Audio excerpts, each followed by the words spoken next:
এই বিলু, আমাকে এক প্যাকেট বিরিয়ানি দে তো। আরে শুধু নিজের জন্য নিলে হবে? আরেকটা নিবি তো নাকি? আরে মামা, কেমন আছিস? ও, অনেক দিন পর দেখা হলো। ভালোই ছিলাম। তুই একা বিরিয়ানি খাচ্ছিস দেখে মনটা খুব খারাপ হয়ে গেল। ভাবলাম হয়তো তুই আমার জন্য একটা নিবি। অবশ্যই নেব ভাইয়া। বিলু, এই আরেক প্যাকেট দে তো আমাকে।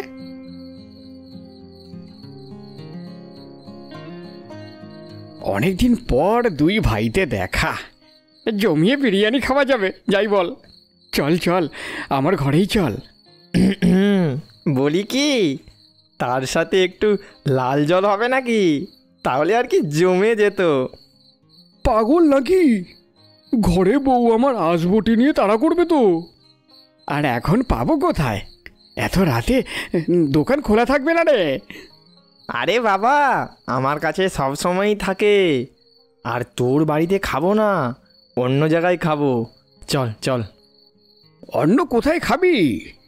আর কোথায়? আমাদের বটতলা তো আছে নাকি?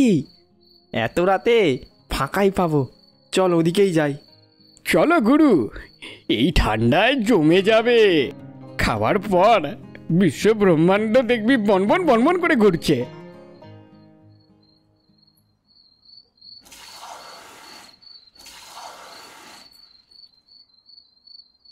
বোকা, আগে বলবি তো যে তোর কাছে লাল জল আছে, তাহলে অনেক আগেই চলে আসতাম। তোর সাথে দেখা না হলে তো বিরিয়ানি খাওয়াটাই হতো না, পাগল। যাই বল ভাই, আজকের রাতটা একেবারে জমিয়ে দিলি। যাওয়ার সময় একটা পান খেয়ে নেব, তাহলে গিন্নি বুঝতেই পারবে না। এই, কে যেন সাইকেল নিয়ে আসছে, ওটাকে একটু লুকিয়ে দে, দেখে ফেললে কেলেঙ্কারি হবে।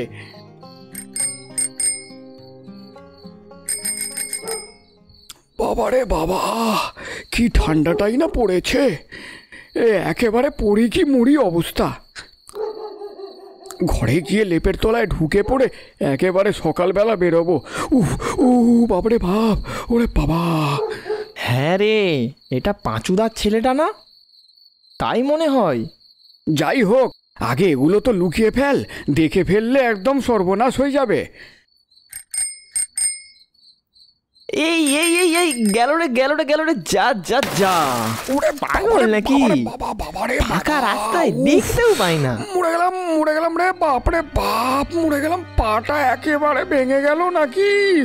উফ বাপরে। চল চল চল চল চল, আরে ধর ধর ওকে গিয়ে ধর। চল চল বলো। বাবা, কেউ বাঁচাও। কি খোকা, ফাঁকা রাস্তায় কি করে দেখতে পেলে না? মদ খেয়েছো নাকি? পরিষ্কার ফাঁকা রাস্তা দেখতে পেলে না? আরে আগে আমায় তোলো, আমার কোমরটা মনে হচ্ছে ভেঙে গেছে।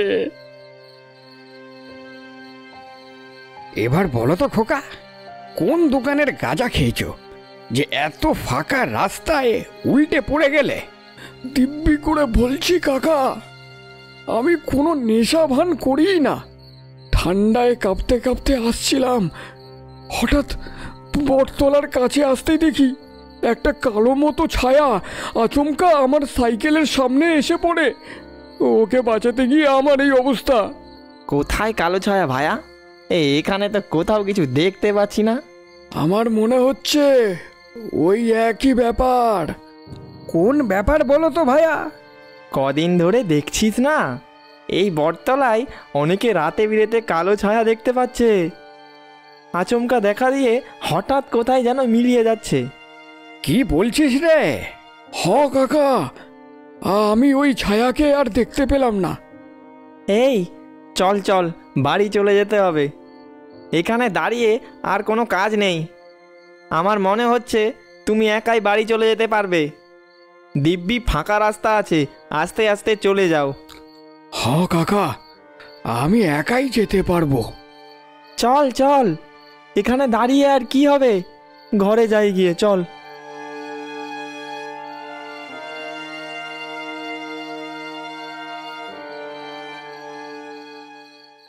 ওম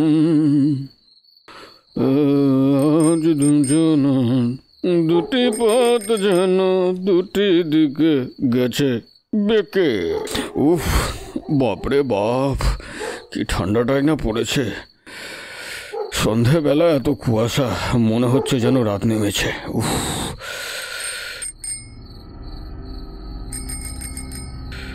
কি এত রাতে আবার কি? ওরকম তিন রাস্তার মোড়ে রাস্তার উপর বসে আছে কেন? অদ্ভুত লোক মাইরি। ও মশাই, আপনার কি কোনো কাণ্ড জ্ঞান নেই নাকি? এভাবে রাস্তার মাঝখানে বসে আছেন যে? আরে কি হলো, শুনতে পাচ্ছেন না নাকি? আরে উঠুন উঠুন। আরে আরে কি অবস্থা, বাপরে বাপ। উফ, বাপরে বাপ রে বাপ। উফ, উফ, বাবা রে বাবা, কোথায় গেল? এ কি, এক্ষুনি দেখলাম লোকটাকে বসে আছে, এখন আবার রাস্তায় শুয়ে পড়েছে। এ তো দেখছি বড় সড়ো মাপের পাগল। এ আবার ভূত বা অন্য কিছু নয় তো? কি দরকার বাবা এই শীতের রাতে? এক কাজ করি, এই সাইকেলটা ঘুরিয়ে বাড়ির দিকে পালাই। কিরে মদন, এই দাঁড়া দাঁড়া দাঁড়া। এই সন্ধ্যায় কোথায় গিয়েছিলি? এত দ্রুত গতিতে সাইকেল চালিয়ে যাচ্ছিস কেন? আর এরকম হাঁপাচ্ছিস কেন বলতো? কি হয়েছে? কিরে কি হলো? জল খাবি? আর বলিস না অলোকদা, আমি ওই তিন রাস্তার মোড় দিয়ে আসছিলাম, হঠাৎ দেখলাম। পুরো ঘটনাটা মদন আমাকে খুলে বলল। বল দাদা, এটা কোনো ভালো মানুষ করতে পারে? আমাদের গ্রামে শুধু পচাই আছে যে এরকম কাজ করে, কিন্তু এটা তো ওর কাজ নয়। ঠিক আছে, তুই চিন্তা করিস না, কোনো পাগল ঠাগল হবে হয়তো। যা বাড়ির দিকে যা, কাল কথা হবে। আজকে সন্ধ্যায় কাজটাই হলো না, ধুর না, বাড়ির দিকে যাই। ঠিক আছে, চললাম। দাঁড়িয়ে দাঁড়িয়ে আমি এটাই ভাবছি, ব্যাপারটা কি। আর ওইদিকে মদনকে দেখলাম সাইকেল নিয়ে দূরে রাস্তায় কুয়াশার মধ্যে হারিয়ে গেল।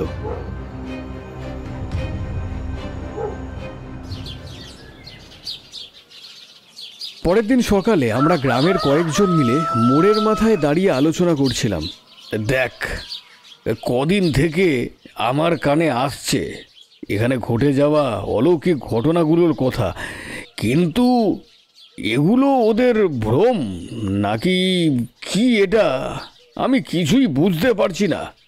কাকা, যেহেতু অনেকেই বলছে, এটা ভ্রম তো হবে না। না না কাকা, কাল সন্ধ্যায় আমি দেখেছি, তারপর এই গাছে আমি সজোরে ধাক্কা খাই। আমি শুনলাম কয়েকদিন আগে এক অলৌকিক ঘটনা। একটি লোক বাইক নিয়ে আসছিল, ও বেটা দেখলো দূরে কতগুলো কালো ছায়া এই বটগাছটার সামনে দাঁড়িয়ে আছে। এই সব দেখতে দেখতে হঠাৎ মারলো এক ধাক্কা এই বটগাছে, মাটিতে পড়ে গেল। তাহলে এর সমাধান কি হতে পারে, একবার বলবি তোরা আমাকে? কাকা, আমার মামা বাড়িতে এক রাস্তার মোড়ে এরকম ঘটনা ঘটেছিল। ওই গ্রামের সকলে মিলে এক রক্ষা কালীমার পুজো করে দেয়। তারপর থেকে কোনো দিন আর অলৌকিক ঘটনা ঘটেনি, এমনকি কোনো দিন কোনো দুর্ঘটনাও আর ঘটতে দেখা যায়নি ওখানে। তাহলে আমরাও কালীমার পুজো করি, সমস্যা কোথায়? এই আমরা থাকবো না বাবা, এখনই এত কিছু ঘটছে, এরপরে আবার পুজোয় যদি যুক্ত হই তখন আবার কোন বিপদে পড়বো তার কোনো ঠিক নেই। বউ বাচ্চা নিয়ে থাকি, খামোকা বিপদে পড়ে লাভ আছে? আমি নেই, তোরা কর গিয়ে। জব বাবা, সবাই তো চলে গেল। কাকা, তুমি থাকবে তো এই কালী পুজোতে? হ্যাঁ রে, থাকবো। তোরা আয়োজন তো কর, আমি নিশ্চয়ই থাকবো। রক্ষা কালীমার পুজো একদিনই হয়, রাতে পুজো শুরু আর সকালে পুজো শেষ, তারপর মাকে বিসর্জন দেওয়া হয়। হ্যাঁ হ্যাঁ ঠিক আছে, তুই তো থাকছিস না, তুই বলেছিস, তাতেই অনেক। ধন্যবাদ। তাই হোক তবে। এই অলোক, মদন, তোরা যা, গিয়ে আরও কিছু গ্রামের লোককে নিয়ে আয়, যা। আচ্ছা কাকা, ঠিক আছে। হ্যাঁ হ্যাঁ, চল চল চল। আমি আর মদন দুজনে মিলে গ্রামের সব বাড়ি বাড়িতে ঘুরলাম। কাকু, আমরা সকলে ভাবছি রাস্তার মোড়ের ওই বটতলায় একটা কালীমার পুজো করব। তোমাকে কিন্তু থাকতে হবে।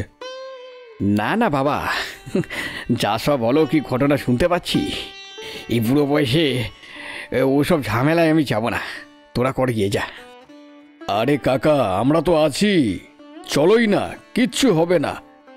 কেন, তুমি কি লোকনাথ বাবা নাকি রনে বনে লোককে রক্ষা করবে? যত সব। ভদ্রলোক মুখের উপরে দরজা বন্ধ করে দিল।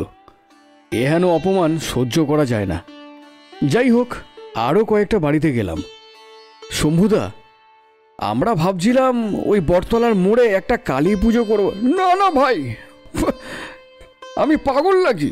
আমি কোনো সাহায্য করতে পারবো না, আর থাকতেও পারবো না, আমার তো পরিবার আছে নাকি। কিন্তু শোনো, কোনো কথা বলার সুযোগই দিল না শম্ভুদা, চলে গেল। পাশ থেকে দেখলাম সাইকেল নিয়ে রামু এগিয়ে আসছে। এ রামু, শোন একটু, বলছিলাম আমরা সকলে মিলে রাস্তার মোড়ে রক্ষাকালী পুজো করব, তুই থাকতে পারবি? আমি কিছুদিন আগে একটা কালো ছায়া দেখেছিলাম ওখানে। মায়ের পুজো করলে যদি সব কিছু ঠিক হয়ে যায় তাহলে আমি অবশ্যই থাকব। এই তো, তাহলে আমরা 5 জন হলাম।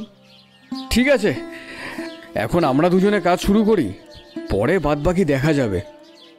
কাল সকাল সকাল আমি আর মদন নয় ঠাকুর পাড়াতে যাব মায়ের প্রতিমা দেখার জন্য। দেখি একটা ভালো ঠাকুর জোগাড় করতে পারি কিনা। এখন তাহলে আসি, বুঝলি? সকাল সকাল বেরিয়ে পড়িস ভাই। আচ্ছা, তুই চিন্তা করিস না, আমি চলে যাব। ঠিক আছে। পরের দিন 7 সকালে মদনকে নিয়ে ঠাকুরপাড়ার এক মূর্তিকারের দোকানে হাজির হলাম। কাকু, একটা মা কালীর মূর্তি লাগবে। হ্যাঁ, হয়ে যাবে। কবে লাগবে? আজকেই লাগবে।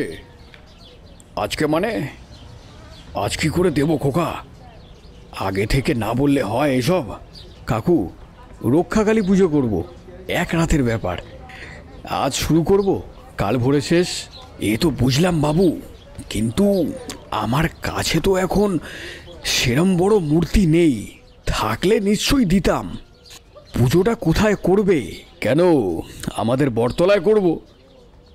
গ্রামের বাইরের বটতলার মোড়ে? হ্যাঁ, ওখানেই তো। ওরে বাবারে, মাথা খারাপ নাকি আমার? ওই বটতলায় এখন যা হচ্ছে, ওখানে পুজো করা মানে নিজের বিপদ নিজেই ডেকে আনা। আমি নেই, আমার কাছে মূর্তিও নেই। যা বাবা। অনেকগুলি দোকান ঘুরে ফেললাম, কোথাও আর মূর্তি পাচ্ছি না। যাকেই জিজ্ঞেস করি সেই বলে এখন আর অত বড় মূর্তি দিতে পারবো না। কেউ কেউ তো বটতলার কথা শুনেই আগে থেকেই না করে দিল। শেষে আশার আলো যখন পশ্চিম দিকে ঢলে পড়েছে, ঠিক সেই সময় আমাদের পেছন থেকে কে যেন ডাক দিল। ও মশাই, শুনছেন? এই যে এদিকে এদিকে।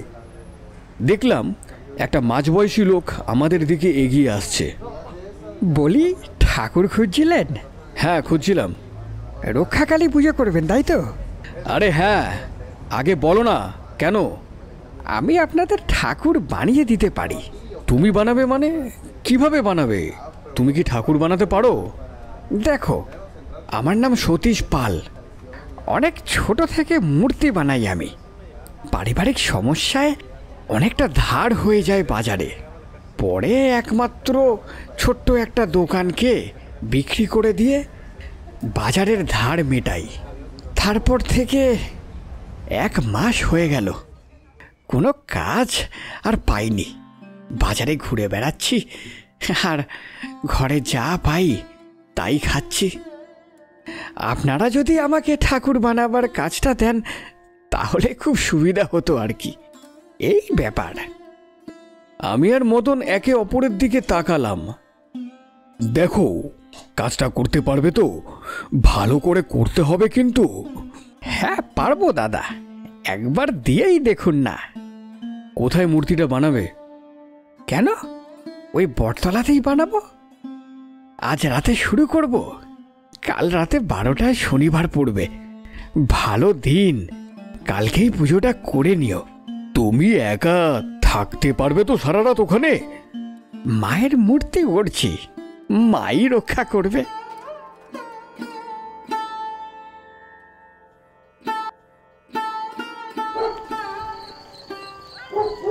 রাত 10টা নাগাদ আমরা সবাই বটতলায় হাজির হলাম।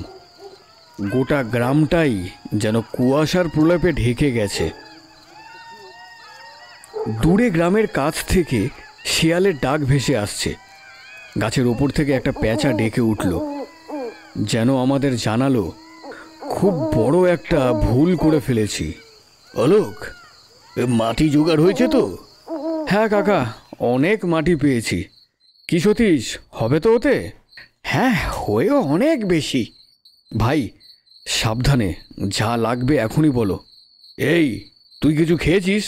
হ্যাঁ কাকা বাবু, আমি খেয়েই এসেছি, আর আমার কিছু লাগবে না। একটা হেরিকেন জ্বালিয়ে দিলাম। সতীশ কাজ আরম্ভ করলো। আমরা ধীরে ধীরে ঘরের পানে পা বাড়ালাম। খারাপ লাগছিল সতীশের কথা ভেবে। পেটের জ্বালায় লোকটা এত বড় বিপদকে ডেকে আনলো নিজের জন্য। দূর থেকে বটগাছের দিকে একবার ঘুরে তাকালাম।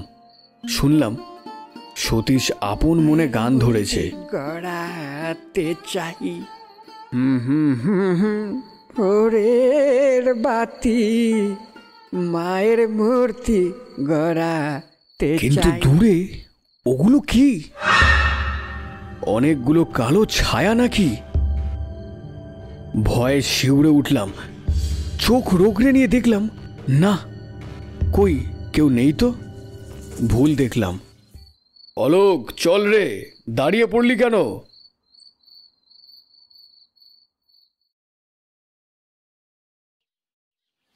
সকাল হতেই চরম আগ্রহ নিয়ে সবাই বটতলায় হাজির হলাম। দেখলাম সতীশের মূর্তি গড়ার কাজ শেষ। অপূর্ব সুন্দর মূর্তি তৈরি করেছে। পাশেই দেখলাম সতীশ অঘরে ঘুমাচ্ছে। এই খোকা, ওঠ রে, ও সতীশ, শুনছিস? ওঠ। কাকার কথায় সতীশের ঘুম ভাঙল। সতীশ, কাজ খুব সুন্দর করেছো, ভীষণ ভালো মূর্তি বানিয়েছো। এই নাও তোমার টাকাটা। তোমার কোনো অসুবিধা হয়নি তো? মা মাথার উপর থাকলে আর কারোর ক্ষমতা আছে কি কিছু করার? সমস্যা অনেক হয়েছে গো দাদা। মায়ের চরণ ছুঁয়ে পড়েছিলাম সারা রাত, কেউ কিচ্ছু করতে পারেনি।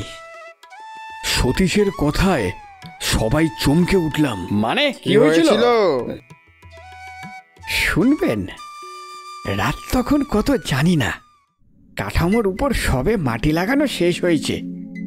হঠাৎ দেখলাম একটা ছোট বাচ্চা বটগাছের পেছন থেকে বেরিয়ে এলো।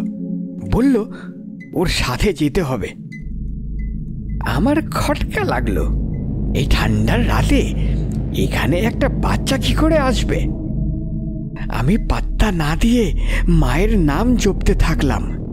দেখলাম ধীরে ধীরে বাচ্চাটার চেহারা কেমন যেন বদলে গেল, একটা ভয়ঙ্কর চেহারায় পরিণত হলো। কি বিকট দেখতে! আমার শরীরটা একদম ঠান্ডা হয়ে গেল। তারপর হঠাৎ কোথায় যেন বাচ্চাটা অদৃশ্য হয়ে গেল। আমি কাজে মন দিলাম। কিছুক্ষণ পর কেবলই মনে হতে থাকলো কারা যেন বটগাছের পেছন থেকে বারবার উঁকি দিচ্ছে। অনেকগুলো কালো ছায়া। আমি তাকাতেই হঠাৎ করে কোথায় যেন সরে যায়। বারবার এগুলো হয়। আমি কাজে মন দিই। অনেকক্ষণ বাদে ওই রাস্তার মোড় থেকে কার যেন চিৎকার ভেসে এলো, বাঁচাও বাঁচাও। তার সাথে একটা জোরালো গাড়ির আলো রাস্তার মোড়ে এসে পড়ল। বাবু, অত রাতে 3 গ্রামের লোক ঘুমায়, স্টেশনে ট্রেন থাকে না, এমনকি জাতীয় সড়কে কাজ চলছে, গ্রামে ঢোকার রাস্তা বন্ধ। অত রাতে গাড়ি কোথা থেকে আসবে? বুঝতে ভুল হলো না? এ যে একটা মায়া, ভুল করে ওখানে গেলে বেঘরে প্রাণটা যেত। মায়ের চরণ ছুঁয়ে জেদ ধরে পড়ে থাকলাম। দেখলাম গাড়িটা ধীরে ধীরে কোথায় যেন মিলিয়ে গেল। শেষ রাতে এক ভয়ঙ্কর নারী মূর্তিকে দেখে জ্ঞান হারালাম। অনেক ভোর রাতে উঠে মায়ের মূর্তি গড়ার কাজ শেষ করলাম। নারী মূর্তি বলতে কি বলতে চাইছো? সে এক ভয়ঙ্কর নারী মূর্তি বাবু, বলে বোঝাতে পারবো না। দেখার সাথে সাথেই জ্ঞান হারিয়েছিলাম। মূর্তি হয়ে গেছে, মায়ের পুজো হলেই ব্যাস, সব বিপদ কেটে যাবে।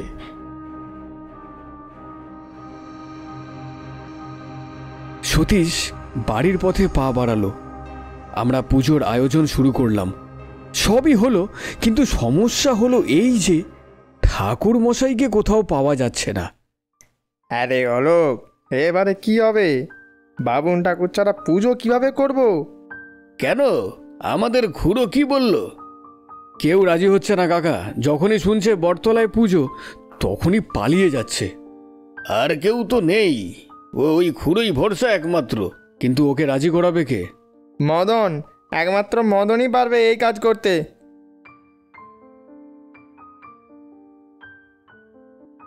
সন্ধ্যা নামতেই মদনকে নিয়ে হাজির হলাম খুড়োর বাড়িতে। দেখো খুড়ো, গ্রামের দুর্গাপুজো, লক্ষ্মী পুজো সব কিছু তোমাকে দিয়েই করাই।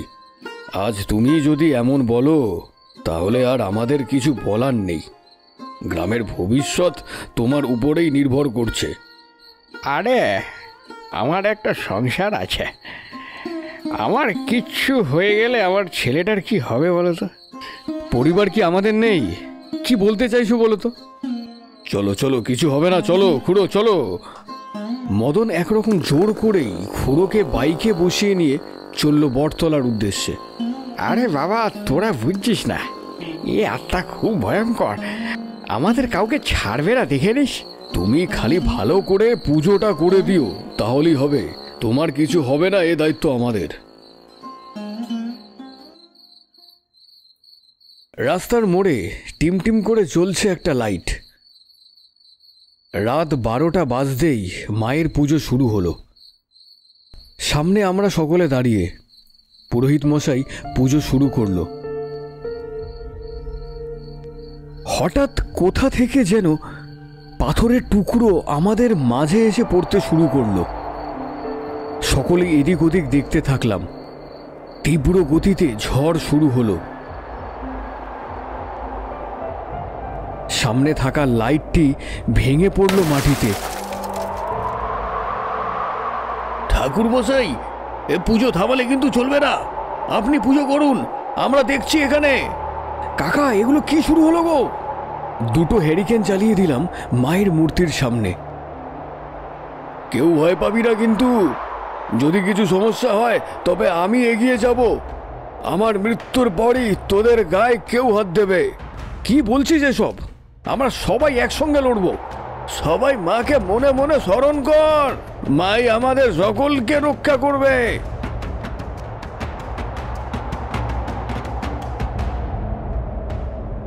আমরা দেখলাম কোথা থেকে যেন কিছু কালো ছায়ার আগমন ঘটল। সাথে সাথেই এক বিভৎস কালো নারী মূর্তি এসে দাঁড়ালো আমাদের সামনে। বন্ধ কর, বন্ধ কর তোরা এই পুজো, না হলে গ্রামের সকলকে মেরে ফেলবো, কেউ বাঁচতে পারবি না। সাথে সাথেই দেখলাম কোথা থেকে যেন চেঁচামেচি শুরু হয়ে গেল।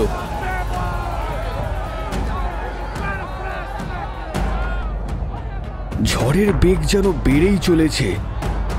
আমরা সকলে ভয়ে শুকনো কাঠের মতো শুকিয়ে গেছি। হঠাৎ দেখি মায়ের হাতের খাড়াটি নেই, কোথায় যেন উধাও হয়ে গেছে। কালো ছায়াগুলো বট গাছকে ঘিরে ফেলছে ধীরে ধীরে।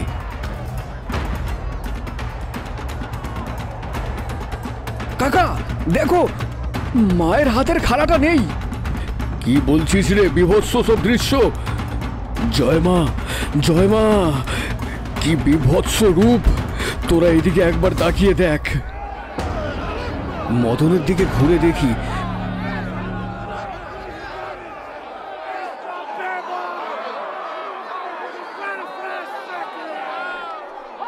পেছন দিকে ঘুরে দেখি কালো ছায়াগুলো যেন চিৎকার শুরু করে দিয়েছে। সকলে এদিক ওদিক ছোটাছুটি করছে। ধীরে ধীরে কালো ছায়াগুলি মিলিয়ে যাচ্ছে এবং তার পরিবর্তে শুধু পড়ে থাকছে জবা ফুল।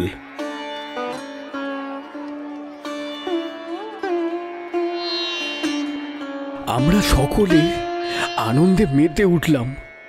আকাশ থেকে যেন জবা ফুল বর্ষিত হচ্ছে। সবাই একসাথে বলে উঠলাম, জয় মা রক্ষাকালী, জয় মা রক্ষাকালীর জয়, জয় মা রক্ষাকালীর জয়, জয় মা, জয় মা, জয় মা, জয় মা রক্ষাকালীর জয়। আস্তে আস্তে চিৎকার থেমে গেল। চারিদিকে শুধু জবা ফুল দেখা যাচ্ছে। আবার দেখলাম মায়ের হাতের খাড়াটি যথাস্থানে এসে গেছে। ভোর হয়েছে, সূর্যের কিরণ এসে পড়েছে আমাদের ওপরে। মায়ের পূজা সম্পন্ন হয়েছে। ধন্যবাদ ঠাকুর মশাই, ধন্যবাদ। মা আমাদের সকলকে রক্ষা করেছে। প্রতি বছর যথাসময় অবশ্যই মায়ের পুজো করতে হবে, কিন্তু অবশ্যই করবো ঠাকুর মশাই। জয় মা, জয় মা রক্ষাকালীর জয়। ঠিক আছে, আমি এখন আসি তাহলে। হ্যাঁ। ঠাকুরমশাই চলে গেলেন। আমরা মনের আনন্দে সকলে নিজেদেরকে ধন্যবাদ জানালাম।